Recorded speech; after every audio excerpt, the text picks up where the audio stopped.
Doa musaddiq. Musaddiq di sini dengan makna pemungut zakat ataupun amil, amil yang pegawai yang bertugas memungut zakat, itu orang panggil al-musaddiq. Kadang-kadang lebih banyaknya digunakan dengan makna itulah. Tapi kadang-kadang digunakan juga dengan makna orang yang nak beri zakat, al-musaddiq. Orang yang nak mengeluarkan zakat, orang yang nak beri sedekah, sedekah dengan makna zakat, itu yang dipanggil musaddiq. Di sini haknya al-musaddiq itu dengan makna iaitu pemungut zakat. Doa pemungut zakat untuk orang yang mengeluarkan zakat, memberikan zakat, yakni kepada dia lah. Orang yang wajib zakat, dia beri kepada musaddiq itu. Bila beri, doa tu setara mana. Inilah hadisnya.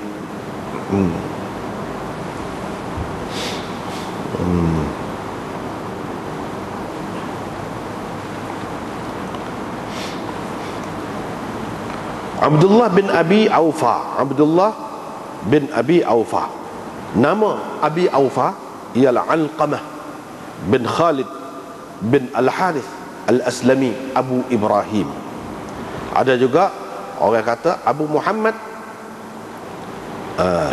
Dia ikut serta dalam bai'ah Ridwan di bawah pokok, di bawah pokok itu. Dalam Quran sebut tahta syajarah tu. Laqad radiyallahu 'anil mu'minin id yubay'unaka tahta syajarah. Tu. Ayah dia ni salah seorang yang ikut serta dalam bai'ah Ridwan. Apa dipanggil bai'ah Ridwan? Sebab dalam ayat tu sebut laqad radiyallahu 'anil mu'minin. Allah redha, Allah kenal kepada orang-orang mukmin berbai'ah dengan engkau di bawah pokok itu. Dia ni panjang umur, selepas Nabi SAW lama lagi. Dan Abdullah bin Abi Aufa, dia adalah orang yang sahabat yang terakhir mati di Kufah. Dia kata ayah saya Abu Aufa min ashabis syajarah. Dia lah, tak apa. Ayah dia, dia royak Nabi SAW kalau orang pergi bawa pergi apa-apa zakat dia kepada Nabi, Nabi SAW akan mendoakan untuk dia, Allahumma salli ala ali fulan. Abdullah, yakni Abdullah bin Abi Aufa kata ayah dia pun pergi juga bawa pergi zakat harta dia. Nabi SAW pun kata Allahumma salli ala ali Abi Aufa. Nabi doa begitu juga. Kalau kita perhati di sini, dia gunakan doa tu dengan menggunakan lafaz salli. Salli, salla yusalli. Salli tu fi'il amal, daripada salat. Masdar dia selawat tu lah. Salatan, selawat. Ini menunjukkan bahawa selawat tu, perkataan tu boleh kepada hak bukan Nabi. Zahirnya nampak gitulah. Itu perkaranya. Bolehkah? Kalau tak boleh, apa yang Nabi doa gitu? Kita kata kita salat Allahumma salli ala Muhammad. Salli ni lah. Ni Nabi sendiri guna untuk orang lain. Tentu sekali ia boleh. Kalau tak boleh, apa? Baik, kita tengok. Qala al-Qari, qala Ibn al-Malik, as-salah bima'na ad-du'a wa at-tabarruk. Salah di sini dengan makna doa dan mengambil berkat.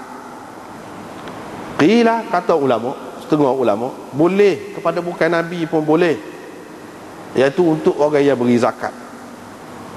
Sebab dalam Quran pun ada sebut wasalli alaihim. Salli itu dengan makna doa lah untuk mereka.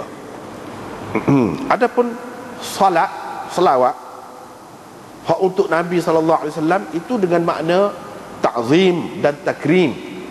Hak dengan makna ta'zim, pengagungan dan memuliakan dia secara khusus, itu khusus, khasatul lahu, khusus dengannya. Kalau guna untuk orang lain tapi dengan makna doa dan minta berkat, tak apa. Tapi kalau serupa dengan Nabi SAW dengan makna ta'zim dan takrim, itu tak boleh khusus dengan dia. Qala Ibn Hajar, Dia kata, Ibn Hajar kata, ulama berselisih pendapat tentang doa untuk Nabi dan bukan untuk Nabi dengan lafaz solah ni, dengan lafaz selawat ni. Ada yang mengatakan makruh. Kalau semata-mata kita maksudkan rahmat lah, minta rahmat, makruh. Semata-mata lagu tu pun makruh. Wa qila yahrum. Ada juga yang mengatakan haram, tak boleh. Pendapat yang ketiga, khilaful aula. Pendapat yang keempat, sunat, sunnah Nabi. Pendapat yang kelima, harus. Kalau dimaksudkan dengan selawat itu semata-mata minta rahmat, doa sebagai minta rahmat, minta diberkati. Tetapi makruh kalau dimaksudkan dengannya takzim juga. Selain daripada doa tu takzim, dengan makna memuliakan dia. Orang-orang hak tak bui tu, hak dia kata haram ke makruh ke, hak ni hak selawat ni, dia kata khusus dengan Nabi SAW sahaja. Khusus dengan Nabi SAW sahaja. Dia guna perkataan ni pun khusus dengan Nabi SAW sahaja. Tu habis itu. Lepas tu kita tengok pada muka surat 94, hasyiah bawah tu nombor 1 dia tulis, qala Ibn Abidin la yusalli ahadun ala ahadin illa ala nabi sallallahu alaihi wasallam istiqlalan la tab'an illa al malaikah faman salla ala ghairihim yukrahu huwa sahih fassalatu haqquhu wa lahu an yusalli ala ghairihi wa amma al ghair fala wa basatahu. Ibnu Abidin kata tak boleh seseorang tu nak berselawat kepada seseorang yang lain dengan arti selawat yang khusus itu, kecuali kepada Nabi SAW secara istiqlal. Secara istiqlal ni mana secara mutlak, secara dia tu saja, sebut orang tu saja, selawat kepada dia secara khusus, bukan secara tamak.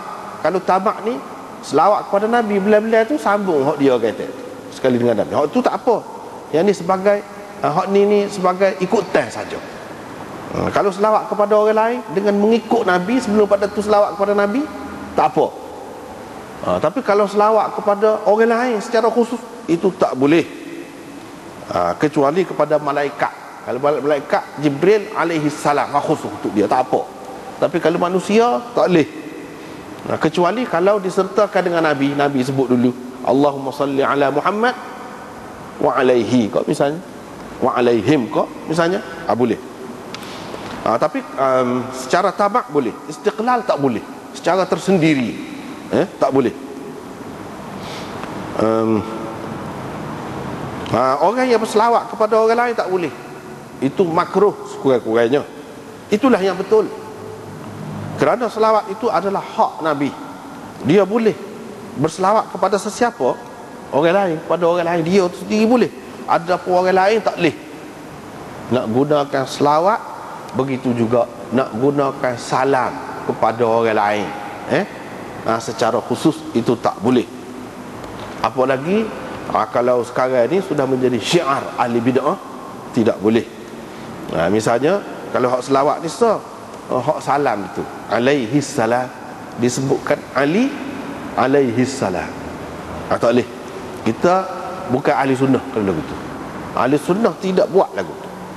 Salam ke selawat ke istiqlal, secara istiqlal, khusus untuk orang tu, tidak sekali dengan Nabi. Kalau sekali dengan Nabi lain, hak utamanya Nabi tu, hak tu sebagai ikutan saja. Salam selawat tak boleh. Padahal makna asal dia tak apa. Macam sini selawat ni makna asal dia makna doa, tapi hak kepada Nabi tu dia ada makna lain lagi selain daripada tu. Dengan sebab itu tidak boleh dipakai untuk orang lain. Tidak boleh dipakai untuk orang lain. Sama juga dengan salam, tidak boleh dipakai untuk orang lain. Padahal salam tu mana ucap sejahtera, yalah. Kita kata kita duk bui salam, assalamualaikum, waalaikumsalam, pun salam juga. Tapi itu secara khitab, secara adab. Kita kira salam, salim li alaih, dulu sampaikan salam saya kepada dia, salim. Salam itu juga